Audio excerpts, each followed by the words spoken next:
Bueno, muy buenas tardes a todos los que se están conectando a este nuevo vivo de lo que he dado en llamar Diálogos en la Cuarentena 2020. Por las dudas, si nos esperan varias cuarentenas más en los próximos años.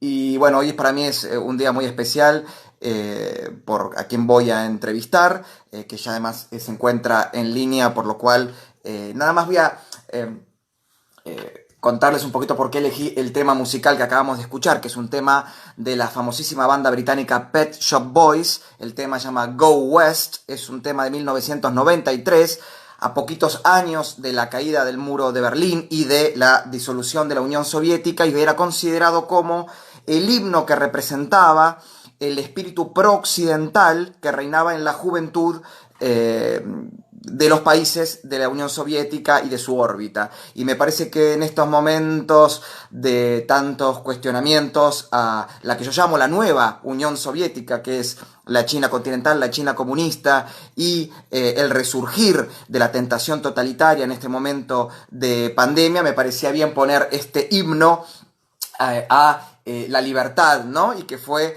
bandera de la juventud de Occidente. Y bueno, no voy a demorar mucho más. Quiero decirles que a quien voy a sumar ahora en nuestro vivo es, para mí, el Carl Sagan, el Isaac Asimov del pensamiento liberal mundial. Para mí es una de las mentes más brillantes, más lúcidas y más preclaras que tiene el debate político en Hispanoamérica. Es académico, es jurista, es filósofo internacional como el engaño populista, la tiranía de la igualdad, la falta de ignorancia y la neoinquisición. Es para mí un enorme honor darle la bienvenida a mi querido amigo Axel Kaiser. Hola Axel, ¿cómo estás? Qué gusto verte y verte Albert, bien. gracias, muy bien. ¿Y tú? Bien, bien, bien, acá sobreviviendo, Sí, como todos, ¿no? como todos. ¿Dónde te encontrás exactamente? Porque vos sabés que la otra vez cuando hablamos tan tarde y tantos temas que no te llega a preguntar, ¿estás en Chile o estás fuera? No, estoy en Santiago, quedé atrapado en Santiago. Debiera estar en Estados Unidos, pero bueno, con todo este cuento, ya sabes. Sí, claro, clarísimo. Pero bueno, dentro de todo bien, tu familia bien, digo, Sí, todo bajo control. todos estamos sanos y bien, por suerte. Me- Ay, perdón. sí, sí, sí. Menos los que no tenemos el bendito trípode para celular en nuestras casas y tenemos que estar como vos y yo. Vos no sabés lo que me costó a mí conseguir este enfoque, así que quédate tranquilo, buscalo, buscalo tranquilo el ángulo, como Bueno, dicen en el gracias. fútbol.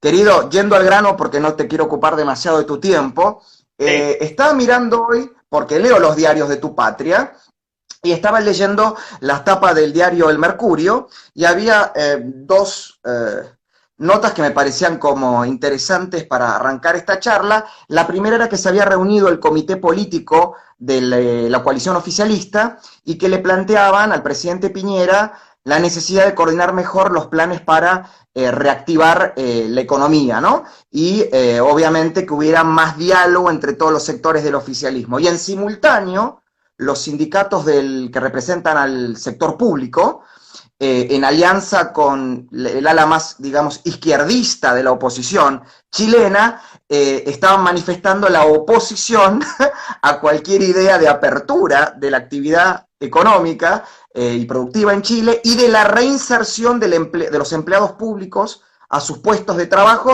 aún de forma gradual. Y acá viene mi pregunta. Si no nos mata el coronavirus, ¿nos va terminando matando la disyuntiva famosa de economía o salud? o sea, la idea de que hay una contradicción entre economía y salud es algo que muchos han explicado como una gran falacia. Yo estoy de acuerdo con eso. La destrucción económica que hemos realizado en estos últimos meses a raíz de una pandemia que se está viendo ahora por las cifras que es mucho menos dañina y letal de lo que se pensaba. Los últimos estudios hablan de un 0,2% de tasa de mortalidad, con lo cual sería, sí, el doble de mortal que la gripe estacional, pero tampoco es que la gripe estacional sea una gran catástrofe. Bueno, toda esa destrucción económica, a mi juicio, va a ser peor que la misma pandemia. Eh, Va a quedar mucha gente, millones de personas en las calles, va a haber en muchos países problemas de incluso de tener ¿no es cierto?, acceso a lo básico para sobrevivir. La gente va a entrar en una desesperación y una angustia existencial, no solo porque están muchos encerrados y no pueden hacer la vida normal que todos deseamos hacer, sino porque no van a tener los elementos para proveerse de ingresos a sí mismos y a su familia. Entonces, yo creo que esto ha sido una reacción completamente extrema, poco histérica, asusada por las redes sociales. Países como Suecia no tomaron medidas de cuarentena especiales y la tasa de fatalidad es parecida, incluso mucho más baja que en países como Italia y España. Entonces, cuando se escriba la historia de este episodio, temo que la conclusión va a ser que hubo una sobrereacción y que el costo que se generó fue más alto que el beneficio. Axel, parafraseando al desgraciadamente fallecido Jean-François Rebel, Sí. vuelven a aparecer los visos de la tentación totalitaria en aquellos que aprovechan las endijas de esta crisis para llevarnos o retrotraernos a sus distopías, algunas cumplidas en su momento y otras, por suerte, no cumplidas. Yo creo que aquí hay una oportunidad, por supuesto, para los amantes del poder de sostener que el Estado tiene que controlar más la vida de los ciudadanos, tiene que intervenir la vida económica, en fin, tiene que pasar a dominar la actividad privada. O sea, eso se está viendo, ¿no? Eso está viendo y está ocurriendo. O sea, si tú ves lo que están haciendo los bancos centrales del mundo, especialmente en Estados Unidos y en Europa, básicamente es tomar control de la economía completa. O sea, yo te diría que cuando los bancos centrales empiezan a dedicar a decidir qué empresas quebran y cuáles no quebran, a alocar crédito más que crédito, alocar capital por la vía del crédito y generar a partir de ahí una economía zombie, tú estás entrando a una forma de organización económica que no es el capitalismo en el libre mercado en el cual nosotros creemos. Entonces uno puede entender que por emergencia haya cosas que se pueden hacer, pero esto va más allá de lo que podríamos justificar, ¿no? Entonces, la pregunta es si eso se va a terminar una vez que la crisis o la emergencia sanitaria sea una cosa del pasado. Yo tengo la impresión de que mucho de eso va a quedar. Igual que lo que pasó con la crisis financiera del año 2008, donde los bancos centrales salieron a inyectar trillones, miles de millones de dólares a la economía, billions, trillions en realidad en inglés, y lo que ocurrió es que nunca retiraron los estímulos. De hecho, tú lees a Mervyn King en su libro, el expresidente del Banco Central de Inglaterra, y dice, nosotros nunca nos imaginamos que íbamos a, 10 años después, estar todavía con estas políticas de hipergasto, hiperexpansión monetaria, que a mi juicio es una de las razones por las que está tan inflado los precios de las bolsas y ahora esta crisis del virus la reventó. Entonces, sí, hay motivos de preocupación. Yo creo que económicamente esto va a tener efectos desastrosos desde el punto de vista de la intervención de los gobiernos en la economía.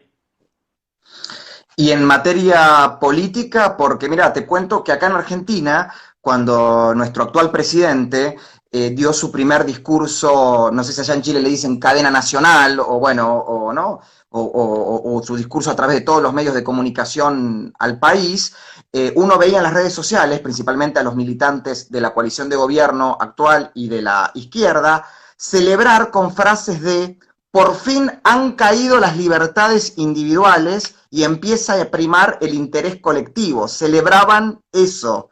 Y celebraban la caída, o sea, por primera vez los escuché decir, por lo menos con honestidad intelectual, que odian a la libertad, porque celebraban la caída de las libertades individuales y el reinado, el ascenso del interés colectivo. Digo, estamos viendo a los, ¿no? A este tipo de colectivo, en Chile lo vimos con las protestas que sucedieron los meses anteriores, lo estamos viendo con el ascenso de los nacionalismos de extrema derecha en Europa que quieren volver a levantar fronteras. Digo, no es solamente la arista económica, también en la política tenemos a los arribistas y aprovechadores de siempre, ¿no? Que vuelven. Lo que pasa es que en la naturaleza humana existe un simio muy primitivo, que es el que convivía en comunidades muy pequeñas, de pocos miembros, pocas decenas de miembros, donde todos se conocían, era una especie de familia extendida, las tribus, ¿no? Y eso fue la forma de organización social durante decenas de mil años, buena parte de la historia de la humanidad. Entonces, hay un impulso, un instinto que está muy anclado en el espíritu humano de regresar a la vida tribal, de regresar a esa organización cerrada donde no hay libertad individual y donde las necesidades del colectivo son más importantes que las libertades individuales o las del individuo incluso. Porque claro, en la antigüedad era una forma de supervivencia exitosa, ¿no? Compartir el mamut entre todos y suprimir al que se desviaba de las normas sociales permitía mantener la cohesión básica en grupos muy pequeños para que no terminaran siendo destruidos por otra tribu. Y lo que hace esta gente hoy en día es volver a eso. El totalitarismo nazi, el totalitarismo marxista y comunista, que son primos hermanos en el fondo, lo que hacen es tocar ese tambor, ¿no es cierto?, de la tribu, hacer ese llamado para volver a la sociedad cerrada. Karl Popper lo analiza muy bien en el libro La sociedad abierta y sus enemigos. Y fíjate que el que dijo que las necesidades de la sociedad vienen antes que las del individuo fue Adolf Hitler, ni más ni menos. Él lo dijo así, textual, es una frase de él. Entonces, esto no es algo nuevo, no es algo que deba sorprendernos, pero es algo extraordinariamente peligroso porque son esos instintos atávicos, esta búsqueda del refugio en el anonimato del colectivo, ¿eh? De la seguridad del colectivo, donde tú renuncias a tu libertad y a tu individualidad para formar parte de algo más general y más, digo, anónimo. Y eso es un peligro que, digamos, de seguir desarrollándose nos pone en el camino al totalitarismo, claramente. Ahora, lo que está claro es que esta pandemia, con menor letalidad que otras, con incluso hasta podríamos decir menor capacidad de contagio que otras peores que hubo, cuando había menor nivel de tecnología para poder combatirlas, abrió un proceso de transición. Hacia algo nuevo vamos. La pregunta yo creo que acá clave es hacia dónde y quiénes lo van a liderar y quiénes se van a resistir. ¿Vos cómo ves ese escenario? Mira, hay muchas hipótesis sobre eso. Yo creo que en realidad lo que está haciendo la pandemia es acelerar tendencias que ya se estaban produciendo. Una de ellas es la desglobalización, que se había ya reflejado con el Brexit, que se había reflejado con la elección de Donald Trump y la guerra comercial con China, con el auge de partidos de derecha en Europa, con las crisis de la Comunidad Europea. Yo creo que hay una tendencia que estaba ahí, que se va a acelerar con esto. O sea, hoy día va a ser muy difícil, me parece a mí, volver a la posición de las fronteras abiertas, que venga todo el mundo, lo de la Angela Merkel, ¿cierto? Con los inmigrantes musulmanes, los refugiados, hace un par de años atrás, 2015 creo que fue esto.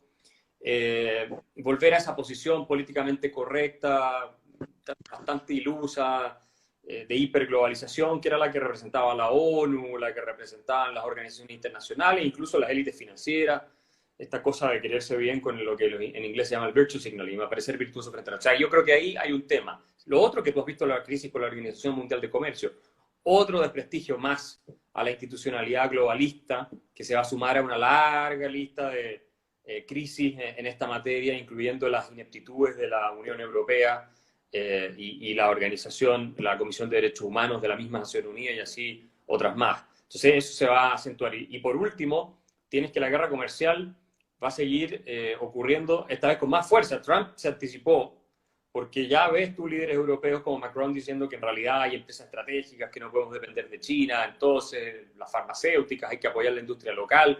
Ese tipo de argumentos que tienen algún sentido pero que son peligrosos también, van a seguir desarrollándose y a intensificarse, me parece, en adelante. Así que esa es una tendencia que, que está ahí. Yo creo que no hay nada nuevo. Ahora, el tema del teletrabajo, que todo el mundo dice el teletrabajo va a reemplazar el trabajo normal a partir de esto, yo creo que va a haber una porción de eso, pero yo no pienso por ningún minuto, ningún segundo, que vaya a haber un gran reemplazo al teletrabajo del trabajo presencial.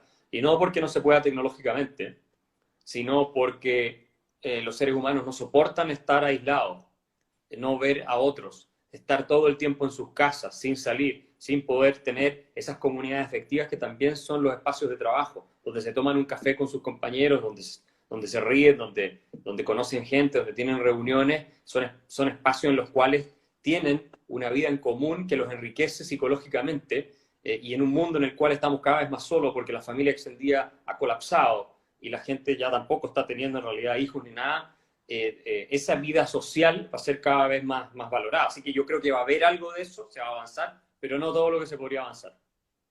Ahora, yo coincido con vos en que esta crisis mueve las placas tectónicas de este sistema internacional o la élite global, como la estabas llamando, pero lo que es una realidad, y lo vemos diariamente, es que tenemos una economía, un proceso científico-tecnológico y incluso las cuestiones biológicas a un ritmo de evolución acelerada que parece que la política viene, ¿no? Kilómetros y kilómetros por detrás. Entonces la pregunta es, si los problemas y los riesgos claramente son globales, las crisis económicas, las pandemias, la crisis ambiental, la energética, el sistema Estado-Nación o el sistema internacional, como intentó en estos últimos 50 años tratar de darle respuesta, ya claramente no lo sirve, volver hacia fronteras adentro puede llegar a ser la solución, o sea, retroceder más hacia la frontera adentro, más hacia el Estado-Nación, más hacia lo localista. Digo, cuando tenés los desafíos a una escala global y cada vez más acelerado, vos hablabas de esto, el ascenso de la inteligencia artificial, que cambian los paradigmas de las relaciones sociales, incluso la convergencia entre el hombre y la máquina, porque vamos de acá a 50 años a, ¿no? un transhumanismo, esto no lo digo yo, digo, los grandes divulgadores de la ciencia, de la historia lo vienen hablando. Esto es lo que me preocupa. Entiendo que estamos en crisis, este modelo colapsó, pero volver a modelos anteriores ¿es realmente la respuesta cuando cada vez se globalizan más los problemas? Mira, lo que ocurre es que más allá de si es o no la respuesta, creo que es lo que va a ir ocurriendo cada vez más. Eh, por la sencilla razón de que tú no puedes darle solución a problemas globales a nivel global. Lamentablemente no se puede decir, los problemas que tenemos de salud pública en América Latina, en Argentina, por ejemplo, o en Ecuador, ¿los puede resolver una autoridad mundial que está en Ginebra? No. Si no lo resuelven los mismos argentinos o los mismos ecuatorianos, teniendo políticas fiscales más sensatas, gasto público más enfocado, en fin, sector privado más desarrollado, ¿qué va a poder hacer una tropa de burócratas a los cuales nadie le reconoce legitimidad si ni siquiera en Europa han sido capaces de ponerse de acuerdo en cosas básicas? El punto es que no es viable una solución centralizada a nivel global para problemas que son globales, como podría ser, digamos, una crisis financiera internacional. Por supuesto que sí, hay trabajo coordinado de los bancos centrales, pero después cada país tiene que ver hasta qué punto, digamos, hace déficit fiscal, cuántos impuestos cobra. Hay una diversidad y una heterogeneidad muy grande de realidades culturales, de realidades económicas, sociales, que no puedes aplicarle un solo molde. Entonces, me parece que va a producirse una regresión al Estado-Nación un poco más fuerte, porque, insisto, las instituciones internacionales no han dado el ancho, han sido fracasadas y además los contribuyentes de los países más avanzados no quieren hacerse cargo del resto del planeta tampoco. No quieren financiarle la cuenta a todos los demás. Es una de las grandes discusiones en Europa, hasta qué punto los alemanes y los países nórdicos, viste que ahora plantearon la idea de los coronabonos, que al final era una manera de meterle la mano al bolsillo a los contribuyentes del norte de Europa por parte de los del sur, que tienen un desastre porque son culturas realmente despilfarradoras. Y ahí hubo toda una pelea, donde finalmente, bueno, los países del norte dijeron que no, arreglaron otro tipo de ayuda, pero y en la medida en que haya más dificultades económicas y sociales dentro de los mismos países de Europa y en Estados Unidos, veo mucho más probable la posibilidad de empezar a preocuparse por el resto del mundo. Lo que decía era cómo se va a manifestar toda esta desigualdad en términos de acceso a tecnologías en un impacto social. Por ejemplo, lo que hablaba de la edición genética de los bebés. Es decir, ya estamos hablando de otra cosa, que no es, ¿cierto?, la desigualdad de ingresos porque tú te esforzaste más o qué sé yo. Es que vas a poder crear eventualmente seres humanos superiores, así de derechamente, y no por un tema de azar, sino porque tiene los medios para poder construirlo. Entonces, ¿qué va a pasar con eso? A ver, va a haber muchas discusiones a nivel interno en este tema. Y bueno, ya estamos viendo crecientes grados de desigualdad socioeconómica hasta cierto punto en países como Estados Unidos. Hay un libro de Charles Murray muy bueno que lo mencioné que se llama Coming Apart, donde él explica esto, de la situación de la clase trabajadora en Estados Unidos. Y todo esto va a desestabilizar en parte también a los estados-naciones. Entonces veo menos posibilidad de crear algo global sostenible si tienes la base interna inestable. De hecho, gran parte del retroceso del proceso globalizador es por reacciones locales, es por de ahí viene. ¿Cierto? Trump es una reacción local, el Brexit fue una reacción local, y así muchos partidos que han emergido. No sé, yo no creo que vaya a ser igual lo que viene a lo que tuvimos hasta ahora. Y vos en un momento, antes de que empezaran estas interrupciones, hablaste de, bueno, obviamente el lugar donde están puestos todos los focos y todas las lupas, que es la República Popular China, el régimen que gobierna China, que es el régimen comunista más poderoso aún tras la caída de la Unión Soviética, que aún existe. Y hoy el Washington Post, que por suerte dejó de financiar películas para hacerse autobombo y autogloria sobre los Pentagon Papers, sacó por primera vez un comunicado hablando de la violación de derechos humanos en China. Por lo menos después de 70 años de comunismo en China, empezaron a preocuparse de lo que estaba pasando porque fue el propio régimen chino el que, por estas políticas de censura, de persecución a la disidencia, de control a el mundo científico y académico, pudo haber generado todo este desastre pandémico. La pregunta que me hago es, ¿no fue también una responsabilidad de aquellos que defendemos las ideas de la libertad, del libre comercio, que durante muchísimos años le hemos puesto un manto de piedad a la República Popular China solo por el hecho de que aplicó reformas pro mercado y nos despreocupamos, no digo de exigirle, pero sí de ver que también aceleraran las reformas políticas pro democracia que nunca, desde Deng Xiaoping hasta la fecha, se aplicaron y que fueron puro make-up?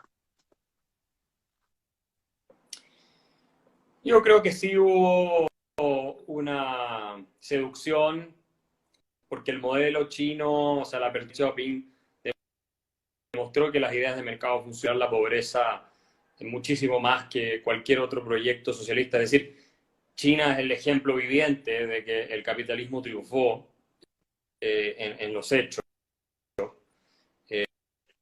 Y si, digamos, uno puede hacerle muchas críticas porque hay mucha intervención. Los espacios que abrieron de libertad fueron tremendamente importantes para mejorar la situación económica y social de los chinos, ¿no? Para, sí, denunciar con mucha fuerza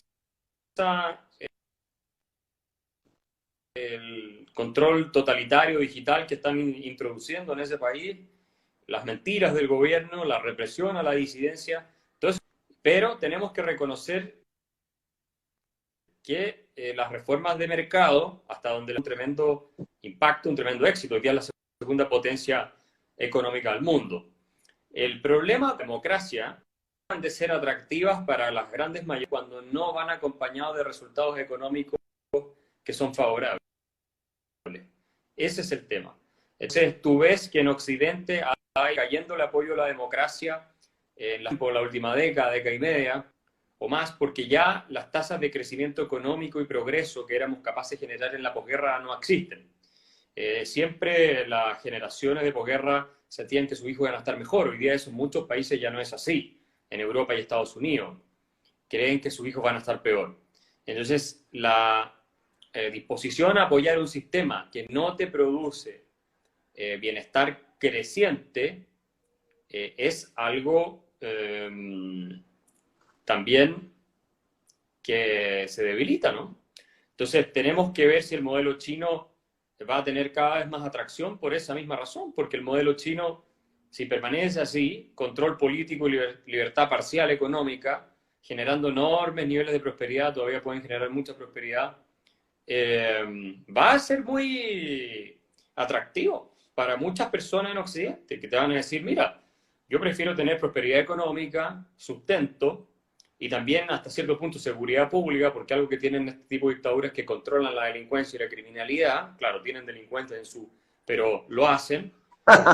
Prefiero tener esas dos cosas que tener, no sé, piensa tu Argentina, un país en la miseria, siendo un país potencialmente riquísimo, con inflación cada vez más desatada.